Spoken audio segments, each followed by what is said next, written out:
अगर आपको ये टेक्निक नहीं पता तो बोर्ड एग्जाम में आप ये क्वेश्चन सॉल्व नहीं कर पाओगे, तो ध्यान से समझना।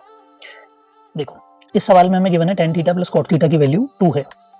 कभी भी ऐसे सवाल आ जाए जहां रेसिप्रोकल का सम देके उनकी वैल्यू 2 दे रखी हो, जैसे sin theta plus cosec theta जो कि एक दूसरे के रेसिप्रोकल होते हैं वो भी 2 के बराबर है, cos theta plus sec theta जो कि एक दूसरे के रेसिप्रोकल है वो भी 2 के बराबर है। अब अगर वो ये 2 के बराबर दिए हों, फिर चाहे वो इनकी कितनी भी पार कर दे, आंसर हमेशा 2 ही रहेगा। तो यहाँ पे हमारा आंसर हो जाएगा 2। अब जिसको सिर्फ ये कंसेप्ट याद करना है वो यहीं तक ये याद करके चला जाए। जिसने ये समझना है कि आंसर 2 कैसे रहा वो आगे तक सुने।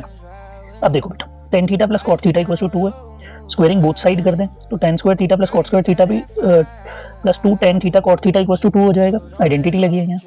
अब ध्यान से देखो tan square theta plus cot square theta, क्या मैं यहाँ cot को 1/tan लिख सकता हूँ?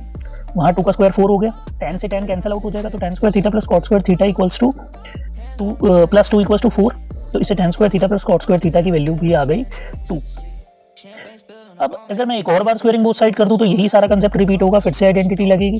और ध्यान से देखो यहाँ पे भी tan स्क्वायर थीटा और cot स्क्वायर थीटा आपस में कट जाएंगे। अब इनके कटने से फिर हमारा आंसर वही बन जाएगा 2 के बराबर। तो इसलिए इनकी पावर कितनी भी बढ़ती रहे इवन नंबर्स में, इसका आंसर हमेशा 2 ही रहेगा।